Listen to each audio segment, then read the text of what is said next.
दोस्तों नमस्कार, मैं हूं जगन्नाथ। आप देख रहे हैं इंडिया टॉप न्यूज। आइए रुक करते हैं खबरों की ओर। पेरियार ललई यादव का मनाया गया परिनिर्वाण दिवस। जी हां, खबर है रुदौली क्षेत्र के जलाल कला से।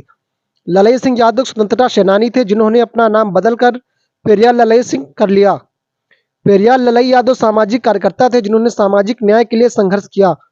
उनका कहना था कि सामाजिक विषमता के मूल वर्ण जाति जाति व्यवस्था श्रुति स्मृति पुराणों से ही पोषित है। सामाजिक विषमता का विनाश सामाजिक सुधार से नहीं अपितु इस व्यवस्था में अलगाव से ही समाहित है। जिस तरह से पूजने बाबा साहब भीमराव अम्बेडकर समाज को बदलना चाहते थे, उसी तरह पेरियार ललई भी यही चाहते थे और कुछ समय के बाद वह दोनों एक दूसरे से जुड़ गए। पेरियार ललई ने अपने लेखन और अपने भाषणों में उस मनुष्य की कल्पना की जो सवाल करने वाला हो, आज्ञा पालन करने वाला हो, गुलाम वृत्ति का ना हो, जो शास्त्र और शासन से जिरह कर सके। उन्होंने भीमराव अम्बेडकर, गौतम बुद्ध और प्रगतिशील विचारों को ध्यान में रखते हुए न केवल अपनी कविताएं छापी बल्कि अपने साथ दलित साहित्यकारों की कविताओं को भी छापा। उन्होंने बौद्ध धर्म अपनाया और यादव टाइटल हटाया। यादव शब्द हटाने के पीछे उनकी गहरी जातिवाद चेतना हुई। उन्होंने जाति विहीन समाज के लिए संघर्ष किया। पेरियार ईवी रामास्वामी के परिनिर्वाण के बाद दक्षिण में विशाल लोकसभा में ललई सिंह को विशेष आमंत्रण मिला, जहां लोगों ने ललई सिंह को उत्तर भारत का पेरियार कहा। इस कार्यक्रम के द्वारा हम लोग पेरियार ललई की स्मृति और उनके द्वारा समाज में किए गए योगदान के द्वारा हम लोग उनको याद करते रहेंगे। इस कार्यक्रम का आयोजन अयोध्या की धरती पर किया गया और इसमें शामिल कार्यकर्ता सर्वप्रथम पुरुष अर्पण राजेंद्र यादव, संचालनकर्ता डॉक्टर CB अंजान व वक्ता डॉक्टर राजकुमार पटेल, स्नेहलता बौद्ध, अनिल कुमार शर्मा जी, सहजराम बौद्ध, राम अवतारशील राकेश कुमार बौद्ध, राजकुमार पटेल बौद्ध आदि लोग शामिल रहे।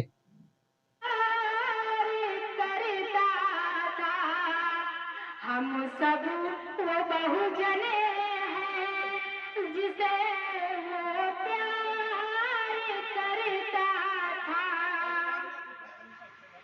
एक पल न सोया, हर दम है रोया, तेरे और मेरे लिए, तेरे और मेरे लिए। धोखा रहा हूँ, लड़ता रहा हूँ, तेरे और मेरे लिए, तेरे और मेरे लिए।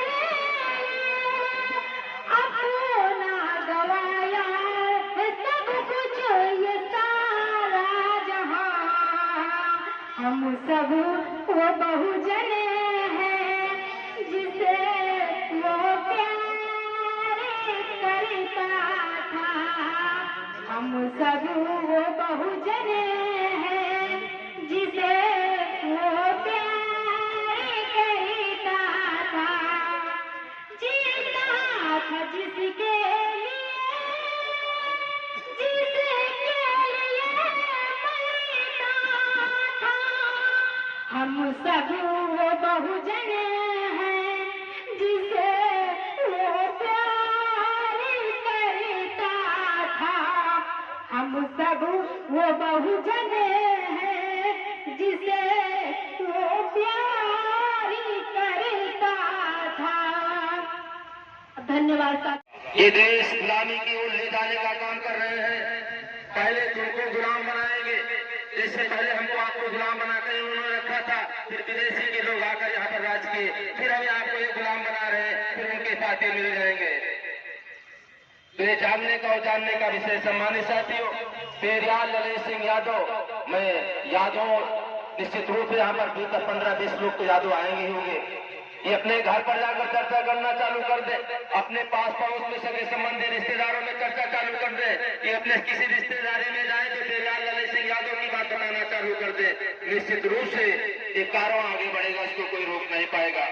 सम्मानित साथियों, सामाजिक व्यवस्था में आज भी हमें आपको अछूत नहीं समझा जा रहा है। आज ही मंदिरों में प्रवेश नहीं मिल पा रहा है। आज इस सीढ़ियों पर इस देश का राष्ट्रपति पूजा करने पर विकल्प हो जाता है।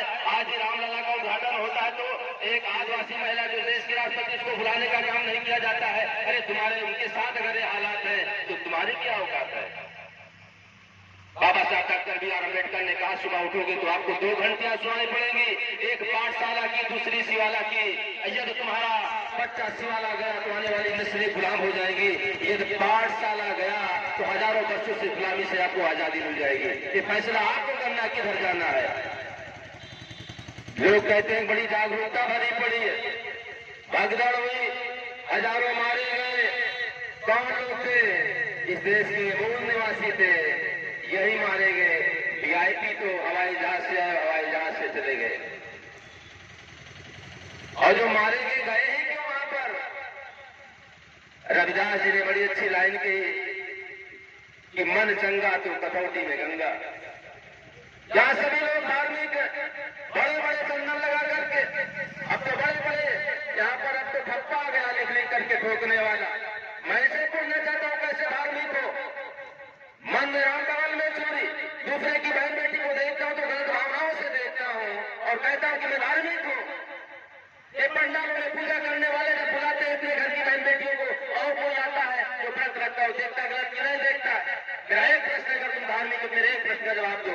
एक भाई अपने घर में अपनी बहन को देखता है तो बहन के रूप में देखता है, वही भाई जब दूसरे की बहन को देखता है तो बहन के रूप में नहीं देखता है। और अगर दूसरे की बहन को बहन के रूप में नहीं देख सकता है, ऐसे व्यक्ति को धार्मिक कहना न्याय संगत नहीं है, गलत है। और ये हर मजहब में है, हर परंपरा में है। वो मंदिर से लेकर शिवालय, मस्जिद के लेकर वो न्यायालय तक की व्यवस्था है।